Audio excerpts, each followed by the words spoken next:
नमस्कार, जनवार्तामध्ये आपल्या सर्वांचं स्वागत। सर्वप्रथम पाहूया ठळक बातम्या।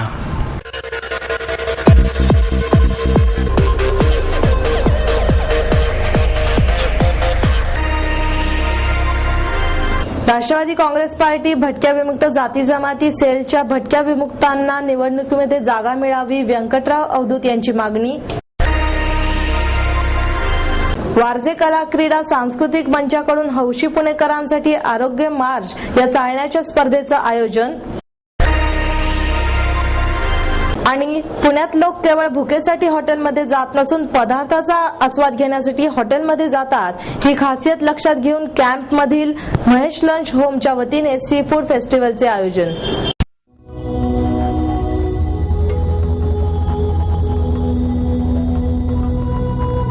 भृगु संहिता से जानिए आपके पिछले जन्म के बारे में, जानिए आपके इस जन्म के बारे में, जानिए आपके अगले जन्म के बारे में।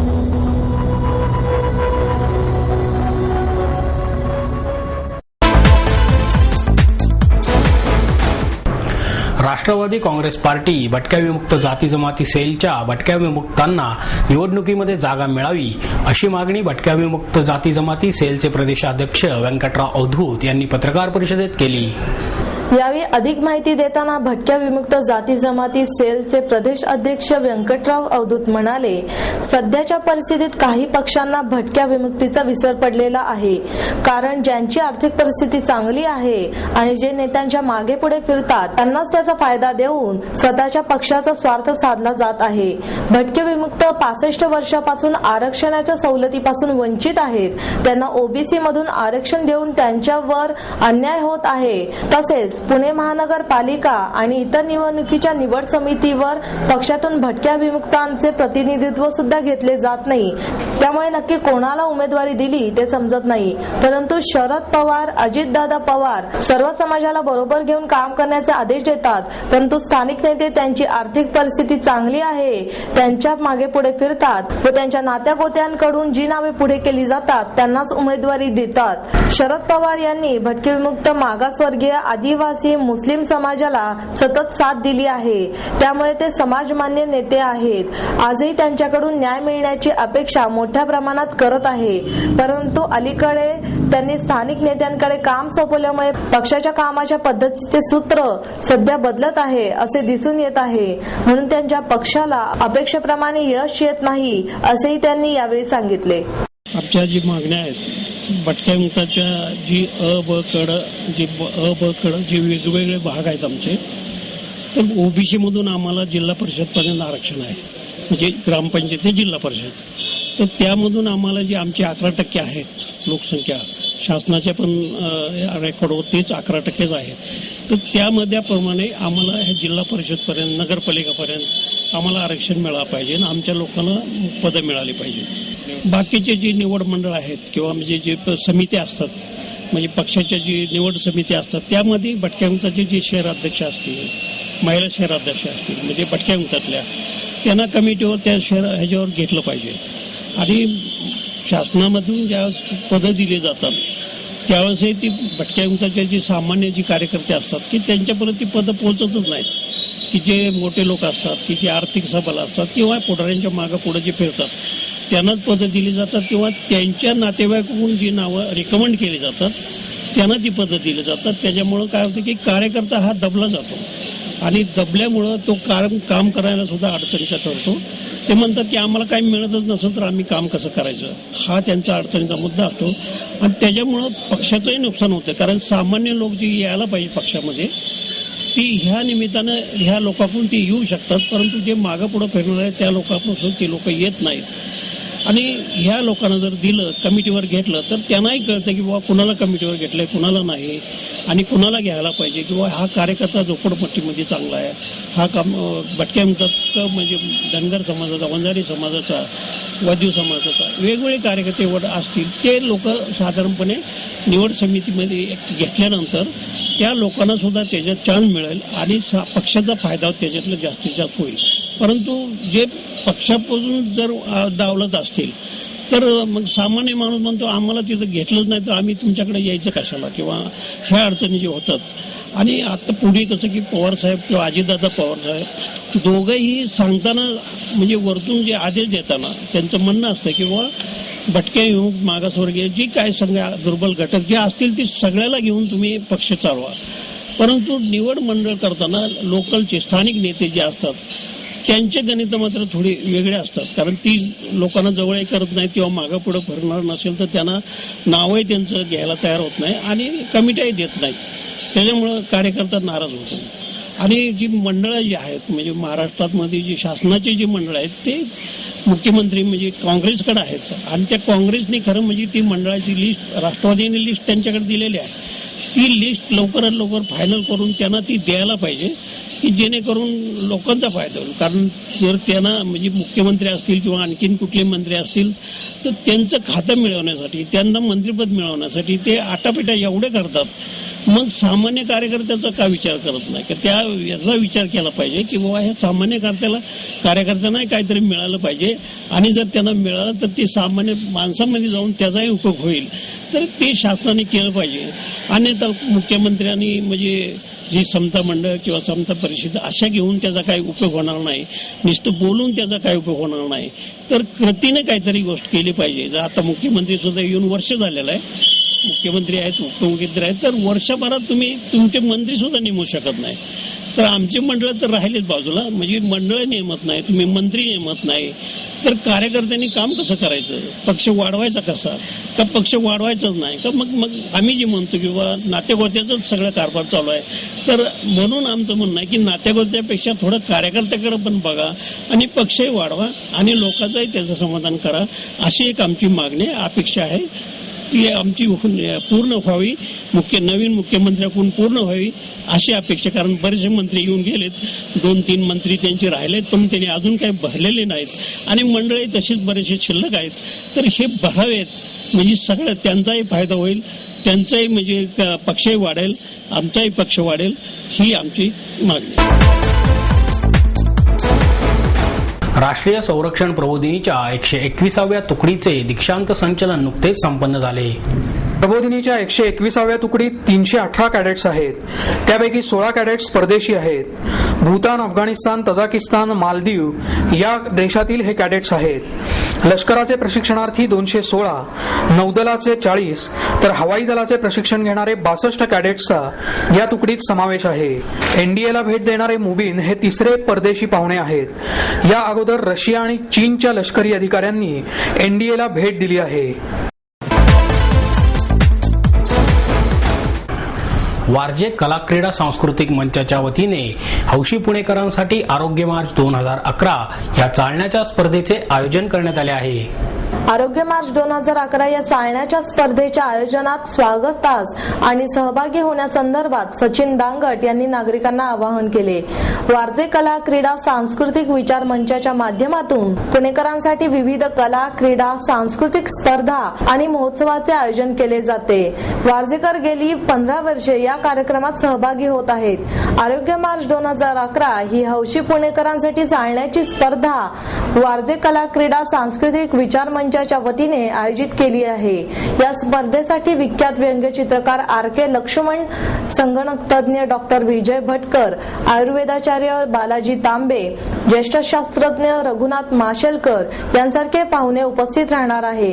स्पर्धा 4 गटात होणार असून पुरुष, महिला 15 ते 50 आणि 50 आणि पुढे असे गट आहे। स्पर्धा वारजात स्वर्गीय दशरथ दांगट पाटील चौकात सुरू होऊन बालगंधर्व रंगमंदिर येथे संपणार आहे।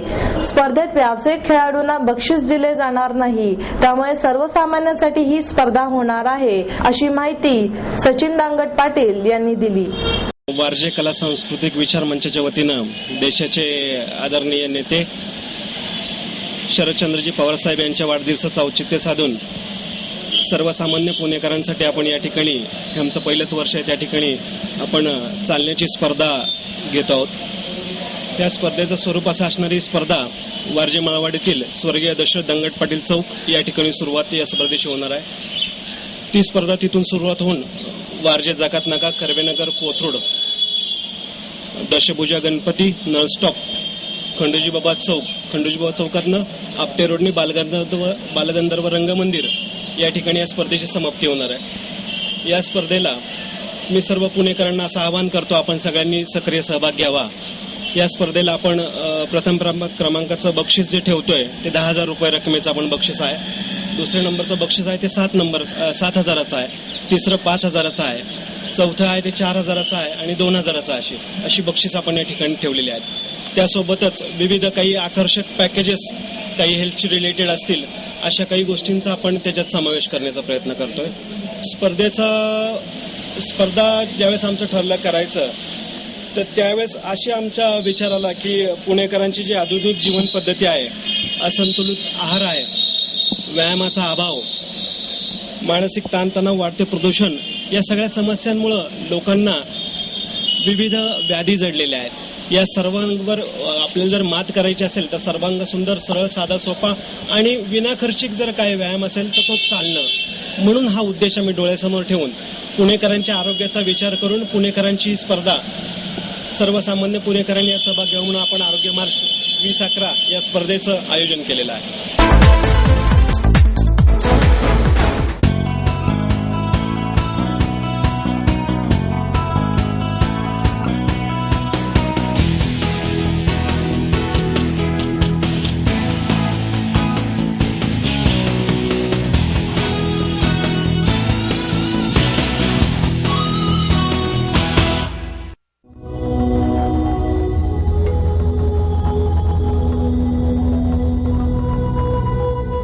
संहिता से जानिए आपके पिछले जन्म के बारे में, जानिए आपके इस जन्म के बारे में, जानिए आपके अगले जन्म के बारे में.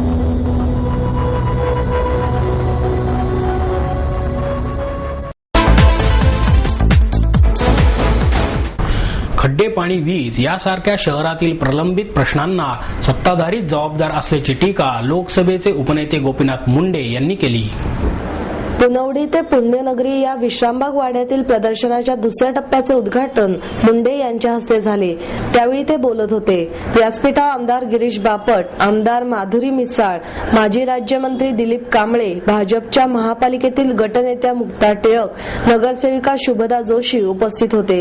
यांसह योगेश गोगावले, संदीप खर्डेकर, शिक्षण मंडळाचे सदस्य महेश लटकत आदी उपस्थित होते. मुंडे म्हणाले, पुण्याचा 600 वर्षाचा इतिहास नवीन पिढीसमोर उभा करणारा इतिहास इथे प्रदर्शनाच्या रूपाने साकारण्यात आला आहे.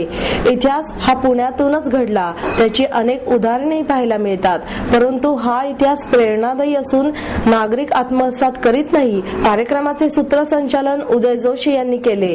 प्रास्ताविक नगरसेविका शुभदा जोशी यांनी केले, तर आभार मुक्ता टिळक यांनी मानले. पुण्यातील लोक केवळ भुकेसाठीच नव्हे तर पदार्थांचा आस्वाद घेण्यासाठी हॉटेलमध्ये जातात आणि हीच खासियत लक्षात घेऊन महेश लंच होमच्या वतीने सी फूड फेस्टिवलचे आयोजन करण्यात आले आहे. आंबेडकर रस्त्यावरील अशोका पॅव्हेलियन या इमारतीमध्ये महेश लंच होमने अल्पावधीत आपल्या लज्जतदार डिशेसने पुणेकरांच्या मनात स्थान मिळवले. येथील मंगलोरियन पद्धतीने केलेल्या सी फूडकडे दर्दी खवय्ये वळले नसते तरच नवल होते. महेश लंच होमच्या चाहत्यांमध्ये केवळ सामान्य लोकच आहेत असं नाही, तर कला, क्रीडा, संगीत, चित्रपट या क्षेत्रातील दिग्गज मंडळी पुण्यात आले की महेश लंच होमला भेट दिल्याशिवाय पुणे सोडत नाहीत. स्वरसंप्रांनी लता मंगेशकर यांच्यापासून ते नाना पाटेकर, रीमा लागू या तरबेज मासे खाणाऱ्या मंडळींची पहिली पसंती महेश लंच होमलाच असते. महेश लंच होम मध्ये मांसाहारी पदार्थांची जशी लयलूट असते तशीच सज्जता शाकाहारी मंडळींसाठीही असते. कढईतल्या मसालेदार भाज्या, त्यानंतर अप्पम, अन्य डिश येथे मिळतातच. पण नीर डोसा ही या हॉटेलची खासियत आहे. हाताच्या बोटावर मोजता येईल इतक्याच हॉटेलमध्ये ही डिश मिळते. त्यातही महेश लंच होम मध्ये मिळणाऱ्या नीर डोशासाठी पुण्याच्या विविध भागातील खवय्ये मंडळी आवर्जून कॅम्पमध्ये येतात. नीर डोशाबरोबरच सोलकढी देखील महेश लंच होमची स्पेशालिटी आहे. पुण्यातील शाखेचे प्रमुख सुरेश पुजारी आणि संपूर्ण लंच होमची जबाबदारी पेलणारे सुधाकर कोटियान आपल्याकडे येणाऱ्या ग्राहकांची आवड निवड लक्षात ठेवून त्यांना चांगले पदार्थ कसे मिळतील याकडे लक्ष देत असतात. युरोपियन आणि अमेरिकन ग्राहकांना देखील महेश लंच होमच्या डिशने प्रभावित केले आहे. माशाचे कुठलेही प्रकार येथे मिळत नाही असे नाही. लंच होमच्या मेनू कार्डवर नजर टाकल्यावर काय घेऊ आणि काय नको असा प्रश्न जातीवंत खवय्याला देखील पडतो. जेवणाबरोबरच महेश लंच होम मधील वातावरण आणि उच्च दर्जाची अभिरुची लक्षात घेऊन केलेली रचना यामुळे ग्राहकाला येथे जेवणाचा आनंद मिळतो. महेश लंच होमच्या राज्यभरात 6 शाखा असून पुण्यातील शाखेच्या वर्धापन दिनानिमित्त आणि 10व्या वर्षातील पदार्पणानिमित्त महेश लंच होमच्या वतीने सी फूड फेस्टिवलचे आयोजन करण्यात आले आहे. लंच होमच्या 2 किलोमीटरच्या परिसरात घरपोच डिश पोहोचवण्याची जबाबदारी देखील लंच होमच्या वतीने पार पाडली जाते. S.C. करकेरा यांनी 1977 मध्ये महेश लंच होमचे रोपटे लावले. आज 6 शाखांच्या रूपाने हे रेस्टॉरंट मुंबई आणि पुणे या 2 महानगरांमध्ये रसिकांची दाद मिळवत आहे. महेश लंच होम मध्ये आयोजित केलेला सी फूड फेस्टिवल 15 ते 25 डिसेंबर 2011 या कालावधीत सुरू राहणार आहे. फेस्टिवल की खासियत यही है कि महेश लंच होम का जो सी फूड है वो हम लोग पुणे में ज्यादा करके स्प्रेड करना चाहते हैं और जो 10th हमारा एनिवर्सरी है उसका सेलिब्रेट करना चाहते हैं और मुंबई में सब सी फूड का जो अलग अलग वैरायटी है उसको इंट्रोड्यूस करना चाहते हैं. फेस्टिवल में हम लोग अलग अलग स्टेट का इंट्रोड्यूस कर रहे हैं. केरला का है और गोवन करी है और महाराष्ट्रियन करी है और मैंगलोरियन कुजिन है. ये इस फेस्टिवल में हम लोग का मेन डिशेस रहेगा. ऑफर्स जो है हम लोग का फूड क्रैब एंड वाइन में क्रैब और जो भी रहेगा उसके ऊपर वाइन फ्री रहेगा. 1 ग्लास वाइन देते हैं और सेकंड थिंग जो भी पापलेट जो बड़ा बड़ा जंबो है उनका साथ में भी हम लोग ऑफर रखा है. ऑफर इसलिए है कि ये नहीं है और हर साल हम लोग का क्रैब एंड वाइन फेस्टिवल में हम लोग क्रैब के साथ में वाइन 1 ग्लास फ्री देते हैं हर टाइम.